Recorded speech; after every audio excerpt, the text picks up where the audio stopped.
I've got a bit of a mantra, and I've had it for a number of years, and that is let's create the environment where every day is a great day to come to work. And that's about empowering people, about identifying the spark through deep, meaningful conversations, understanding what their drivers are, ensuring they know the role they play in the higher intent, as I call it, or the purpose of an organization.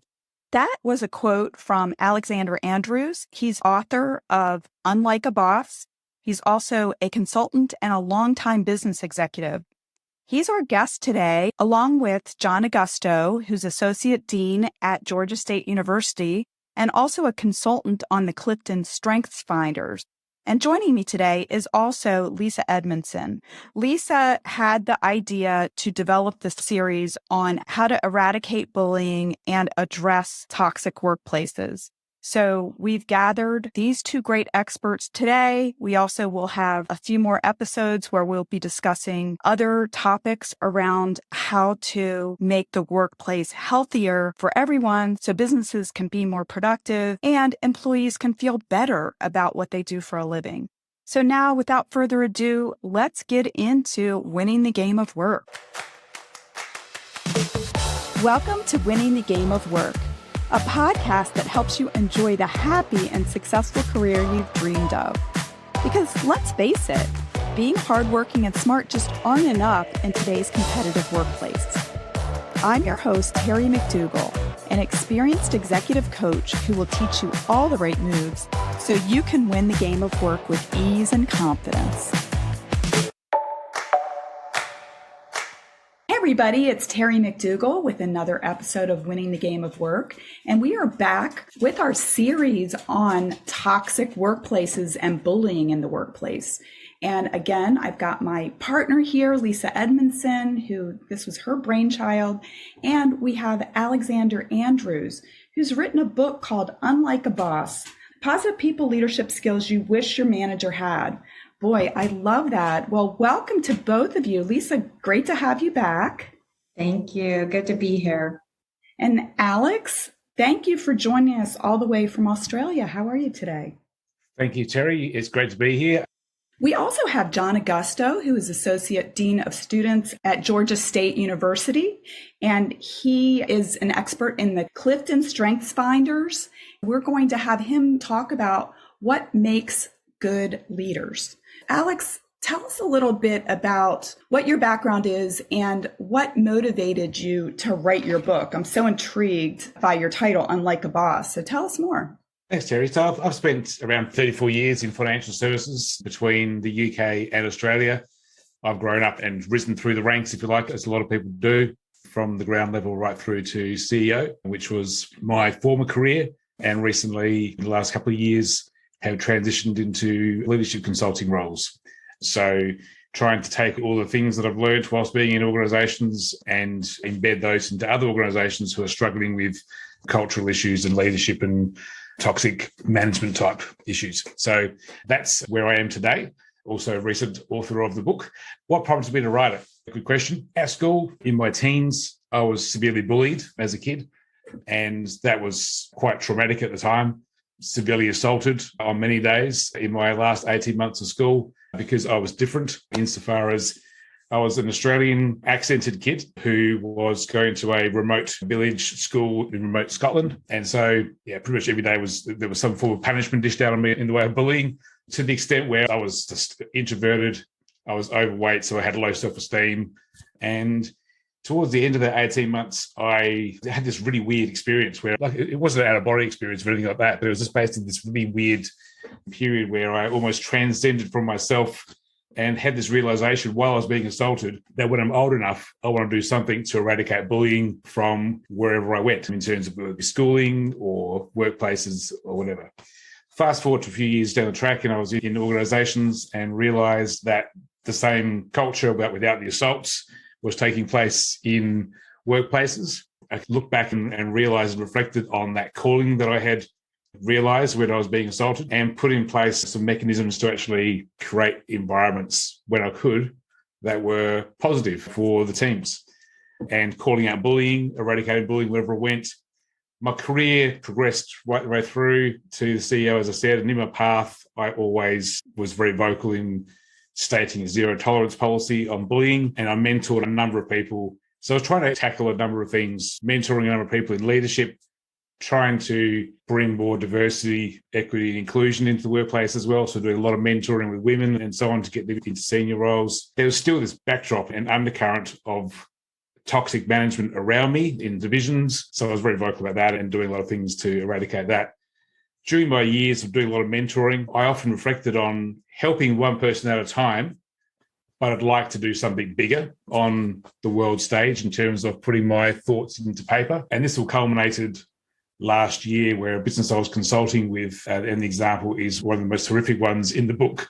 I came to realize the owner of this particular business had no ethics whatsoever and was treating people appallingly behind my back. And so I took this spring and summer off to write the book. It was my final catalyst to go shove up the backside and said, Alex, write this book. So I did. Yeah, that's so great. And it's so needed. In our first couple episodes of this series, we talked with Kalyani Pardashi, who's written a book called Unbullied, and her focus is on identifying and eradicating bullying among teens. And to your point, so often people are bullied in childhood, and everybody who's involved in this project has experienced bullying at one time or another. And it does start in earlier years. And one of the other things that Lisa brought up is that people who are bullied tend to go one of two ways. They either go the path that you, Alex, and say, I'm going to do something to make sure this doesn't happen. I'm going to figure out why this happened and try to eradicate it. Or they become bullies themselves. Mm-hmm. Yeah. Yeah. Well, so John, I know I just scratched the surface of your background, and I'm sure I missed a lot. You are a PhD. I'd love to get your point of view based on maybe what you see in terms of the background, the strengths that are required for good leadership. Yeah, I got into this work by the suggestion of some really talented individuals. My dear colleague and friend, the late Shane Lopez, wrote a book about hope, and his nickname was Dr. Hope. And what Shane taught me about hope was that hope isn't an emotion. And Brene Brown picks up on this. Rick Snyder has talked about this. Hope is not an emotion. Hope is a cognitive thought process made from the trilogy of goals, pathways, and agency. Hope happens when we set goals, the perseverance of those goals, and the belief in our abilities. And so how I got involved with this effort around Clifton Strengths was I really started to look at how I was working with college students, how I was working with the people that reported to me.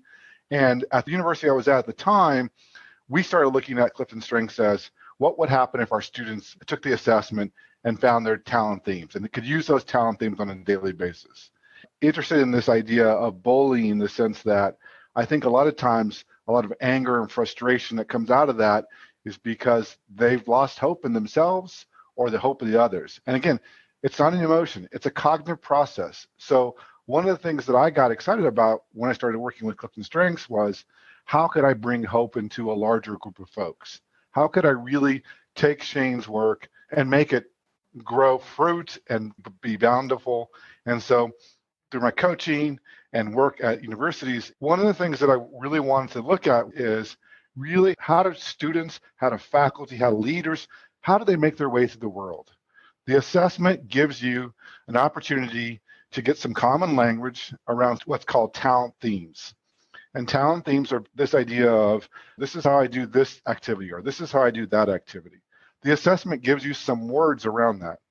Let me give you an example. So I took the assessment and I did what I tell everyone to do, which is take the assessment results and share them with someone who knows you really well. At the time I was married, we had been married for 20 years, and I handed my assessment results, and I didn't really at first look at them and go, oh yes, this is totally me. I kind of thought they sounded a little bit like horoscopes. I wasn't really sure what it was.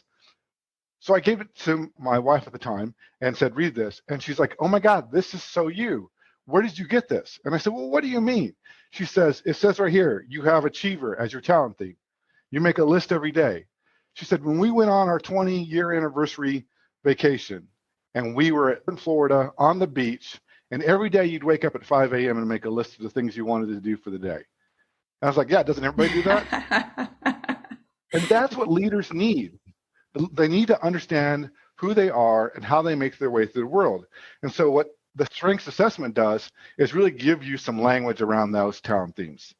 But that's not enough. I think what talent themes need is they need things like practice, they need things like skills, they need things like knowledge. So you really start to understand, how do I lead others and how do I manage the situations around me? And that's where I think the really good work by Tom Rath on strength-based leadership has really opened up a lot of people's eyes. Because in 2022, we're facing the great resignation. People are saying enough.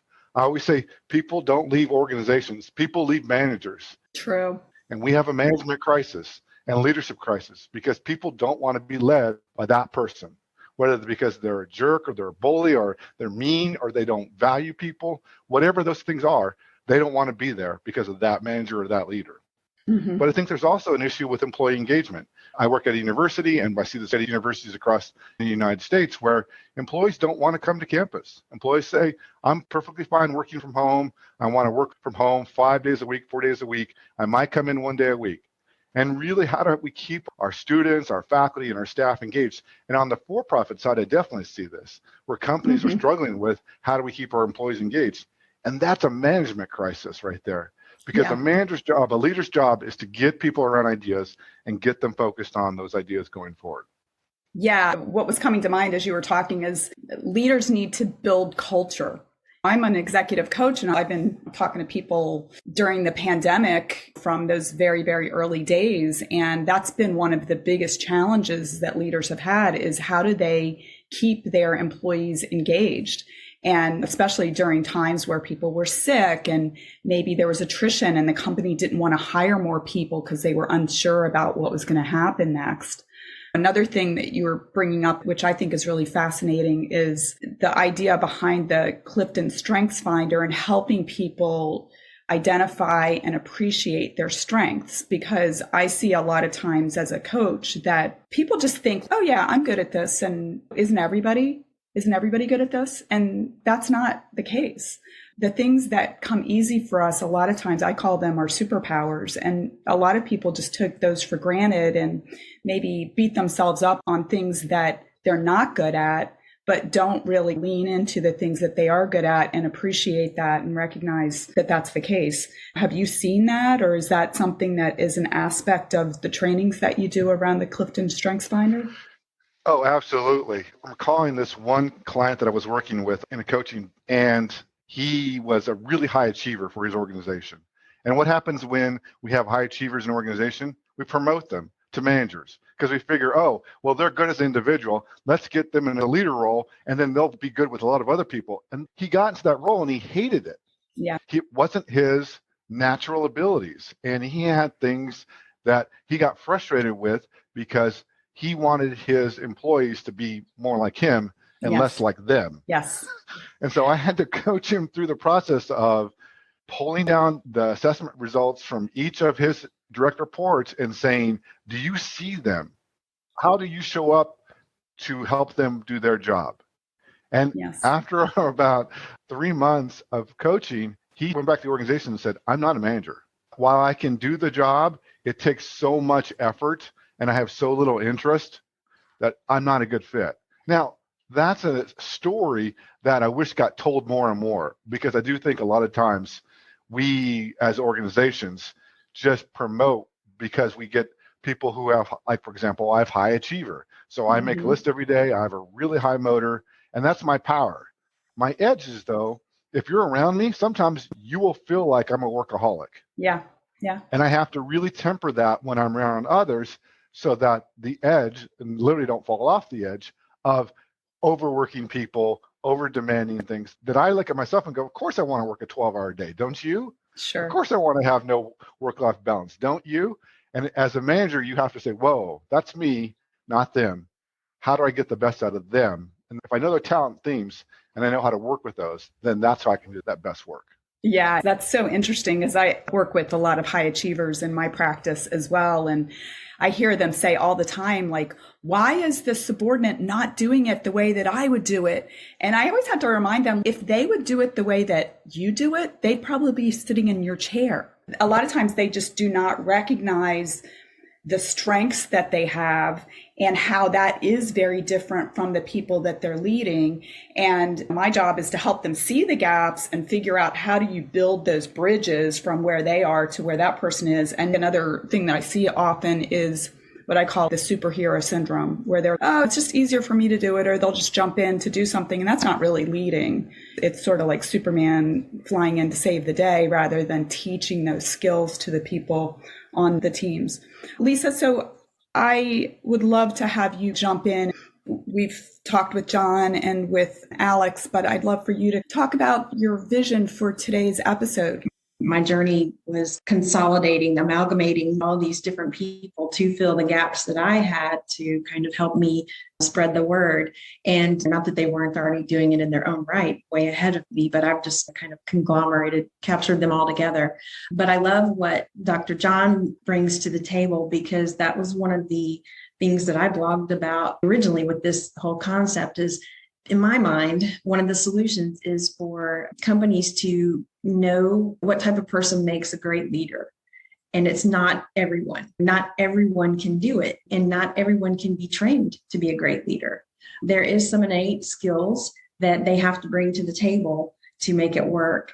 And so part of my solution would be, let's have companies do personality assessments or strength assessments or whatever you want to call it as a prerequisite to becoming a people leader, because you can probably very quickly tell whether or not that is a role that satisfies them. So I was very highly interested in that side of the equation. And then, like I said, what Dr. John brings to the table is the words that identify those personality types. And so that was one thing that I would be interested in, Dr. John, if you could add to the conversation the types of personalities that you might see that would be better people leaders, that do have those strengths, and what those strengths are.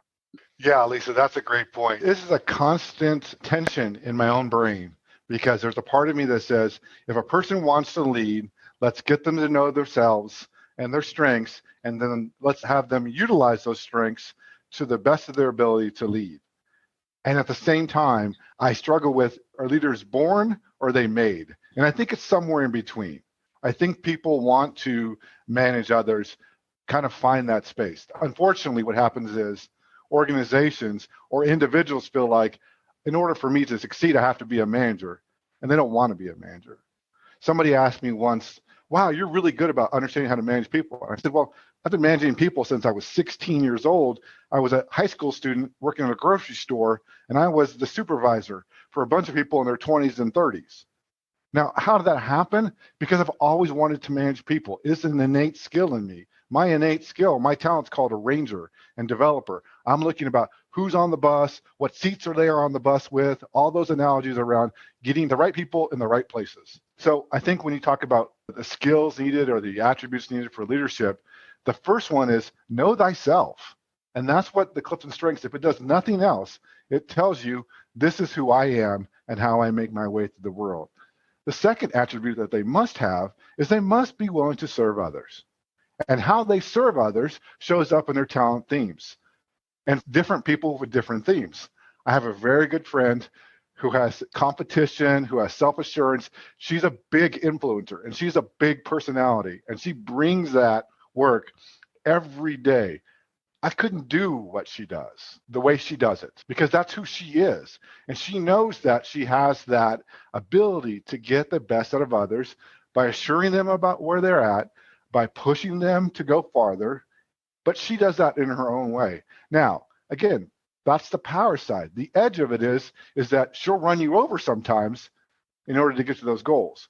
And that's where the leader's got to be able to say, if this is who I am, and I know myself, this is how I can move those things forward, and these are how I can distract or take away from my team members as we go forward. Because I really believe that every strength, like they say, every crisis is an opportunity, and every opportunity is a crisis, that sort of thing, that yin and yang, I think of it as every strength can be a weakness. And that weakness is my strength is not showing up. My talent's not showing up where it should be. And it's whether it's the achiever who is an overachiever and who's a workaholic, or it's the person who has really strong influencing themes, as we call them, and those influencing themes are just running over people in the process. Whatever that looks like, It's that leader's ability to say that and be able to do that self-work to make themselves better, but also make their team better.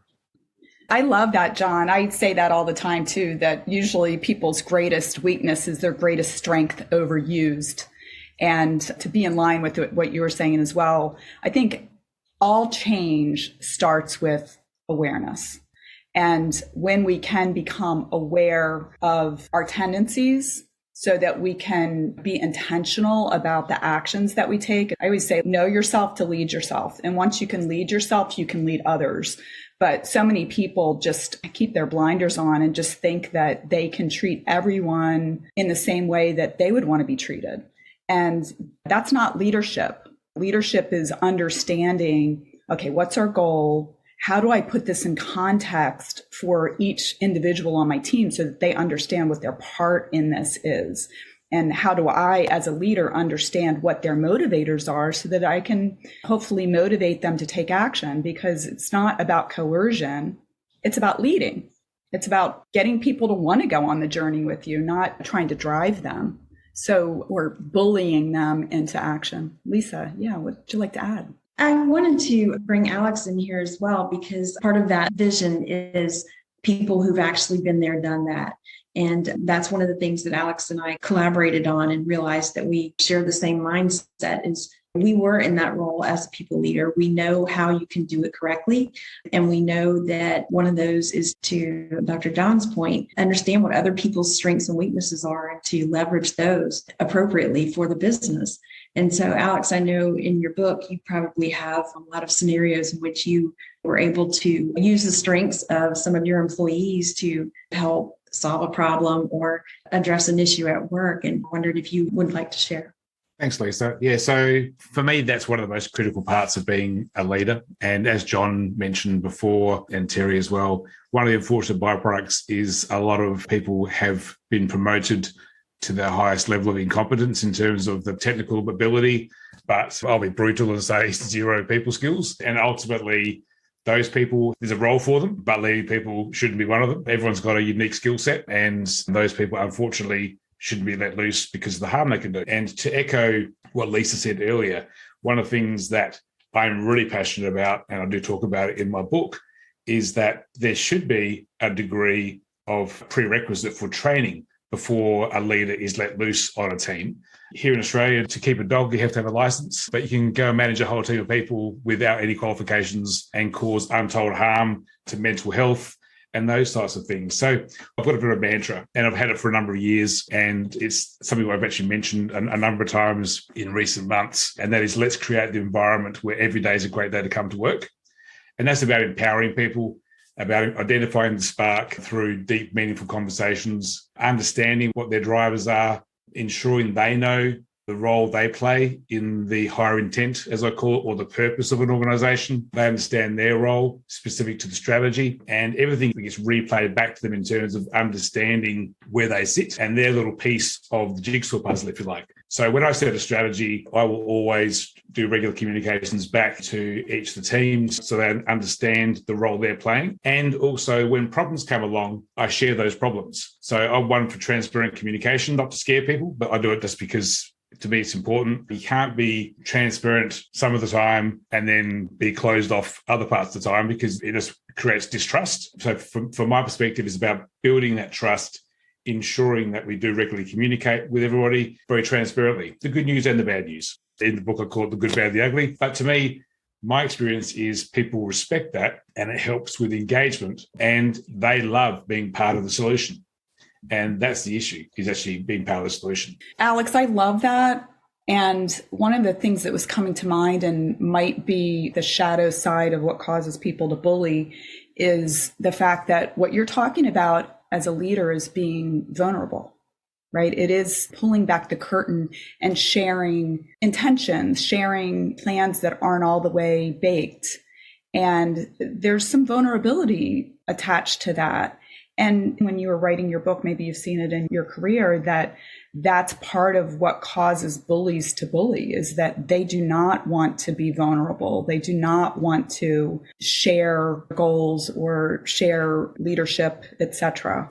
Yeah, absolutely. I've seen all types in these toxic management roles, from pure play narcissists right through to people who are just deeply arrogant as part of their personality type, and they don't have that ability to tap into their EQ and share the vulnerability. With me, I'm fortunate insofar as I am quite self-aware and I'm an open book. So one of my most inspirational roles that I undertook when I was managing director of a business, I was very upfront when the business, when I took it over, I'd been promoted internally, that I was concerned, without wishing to badmouth my predecessor, but I was concerned at the lack of diversity, equity, and inclusion in the business, and it didn't sit well with me. So I was very transparent with that and said, look, guys, I'm just really concerned and actually upset that we've only got 20% of our executive team who are women. And so I just put that out there. It's how I'm feeling. I'm just feeling disturbed by this, and we need to do something to fix it. So I think absolutely vulnerability is key to success. And it is a trait which, if I look back through each of the examples in my book of bad leaders or toxic managers, it's a common trait that are vulnerable.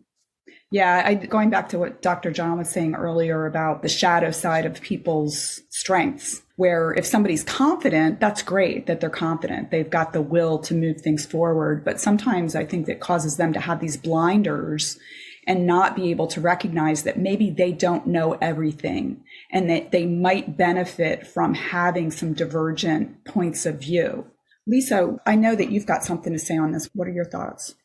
Yeah, for me, the ability to be humble and transparent and authentic and vulnerable, those are those innate traits that I don't think can be taught. And so that's what I was referring to earlier when I was saying there's some things that you can't train someone how to be honest or vulnerable. It has to come through experience and from the heart. And those make the best leaders. And to your point earlier, ironically, those are the leaders that their people are fiercely loyal to. So, for example, when you are humble and transparent and authentic, some people get into this mindset where if I show people my weaknesses, then they won't respect me or I'll look like I'm not qualified for this role. Whereas it's quite frankly the opposite from the people who report to you. They actually respect that when you admit, I don't know everything. And they love it even more when you try and involve them to help come up with a solution. And that took me not very long to learn. Learned it very quickly early on in my role as a leader, because when I first started as a leader, I was in my 20s and I had that mindset of, I have to prove myself and I'm managing people older than me, so I can't show them that I'm weak and vulnerable. Fast forward a few years to where I took on a leadership role in another company and really just opened myself up to the team and said, I don't have all the answers. You guys are probably all smarter than me, but I'm smart enough to know that. So we're going to fix this together.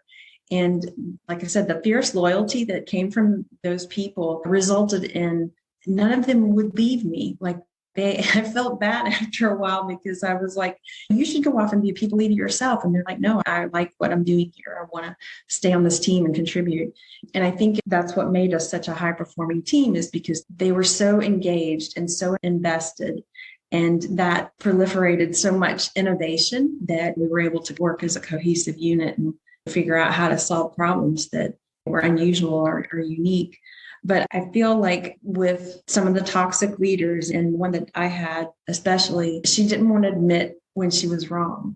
And that, I think, is the biggest mistake. And I even have blogged about this, saying that in no job description ever, when you're looking for a job, do they say, you must be the smartest person in the room and you must always be right. That is not a requirement for any job. So this concept that people think they have to be the smartest person in the room and they have to have all the answers is false. Yeah. And so if we can just get them to leap over to the other side of that and realize that you don't have to have all the answers, it's okay, then they become vulnerable, and that's what their employees respect.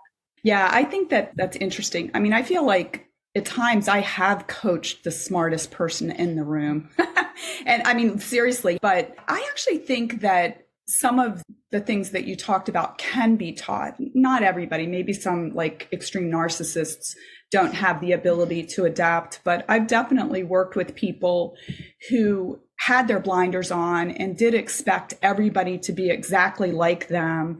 And once things were put in context, which I think that Clifton Strengths Finders helps do this, when they saw themselves as part of this larger environment, they started to realize what their role was and that they weren't leading an army of people just like them. And I can remember talking with one of my clients about the fact that you have to lead everybody, not just the people who can run as fast as you can. And that was like a big aha moment for that client. And when you put it in the context for them to start to realize you are not going to continue to rise within your organization unless you can leverage the resources that you're given. And that means all the resources, the A team, the B team, the C team, everything, right? You've got to lead everyone and you've got to make decisions based on that. You can't just lead people like you. That actually would be pretty easy. I think that leadership needs to be situational as well. I worked in financial services for 21 years also, Alex, and I was head of marketing for the investment bank. What an interesting eye-opening experience that was for me to work with a bunch of super type A personalities and to observe the way that managing directors had to lead these other multi-million-dollar producers. You manage them a little bit differently than you manage other people because each of those bankers had a lot of power in their own right. You couldn't really be autocratic with them. Yeah, go ahead, Lisa. And I completely agree. And I think those are the ones that you absolutely need to be transparent and humble and vulnerable in front of, because if you try to assume the dominant position, you're taking away from what they can do, what they bring to the table. So just let them be them. And I think one of the other things I wanted to mention was the perception of what makes a great leader from the employees who report to you versus the managers that you report to. And there is a distinct difference for some reason. And that was one of the other things that was so concerning to me and why I kind of latched onto why are these narcissists being put in people leader roles? They clearly are doing damage. They clearly have a lot of turnover. Their employees aren't engaged. Why is that happening? But there's a different perception from the top of what makes a good leader versus the people below them. And so it's ironic because I had that same with my bullying instance at my job. Previously, my employees were fiercely loyal to me. They loved me to death. They wouldn't leave me. But from the top down, from like my leaders, for some reason, they were threatened by that loyalty. They were threatened by my transparency with my team. In fact, I literally got written up for being too transparent. And I'm thinking, well, I didn't give away any company secrets or anything. What do you mean I'm being too transparent? These are human beings, they're adults. We're all here for the same purpose. Yeah. So that whole perception of the top down, what makes a great people leader, we need to adjust that. And that's why I'm trying to get this word out, is because I think it starts from the top. The CEOs of this world calculating, reevaluating their description, their definition of a great leader. And I think reestablishing that definition is going to be key to helping with putting the wrong people in people leader roles and causing all of the attrition and turnover. And $8.1 trillion worldwide, according to Gallup, is how much it's costing us in bad people leaders not having their engaged employees. And so that's what these people are here to help me do, is spread the word. So as I'm wrapping up, I'd love to give the floor to provide your last words of wisdom on this topic today. How about you, John? I guess my closing thought on this would be going back to something I said at the start, which is individuals don't leave organizations. Individuals leave managers. And if we as a society valuing the role of the leader and the role of the manager in very measurable ways, because we measure what matters and what matters we measure. And if we don't measure how well our leaders lead, then we are going to be caught in this continuous cycle of just turning people outside of the organization, outside of the work, because the leader doesn't have the skills and the necessary training to do the work that they need to do. Yeah, let's step up and empower leaders to be true leaders and to eradicate the toxic and bullying behavior that is rampant in so many workplaces. So I want to thank you all for being our guest today. It was really wonderful to have you, and I really appreciate the very, very valuable insights that you shared. Thanks for listening to Winning the Game of Work. If you enjoyed what you heard, please like, share, and subscribe. If you'd like to get in touch, go to the show notes. I'd love to hear from you. And now get out there and start winning the game of work. I'm cheering you on.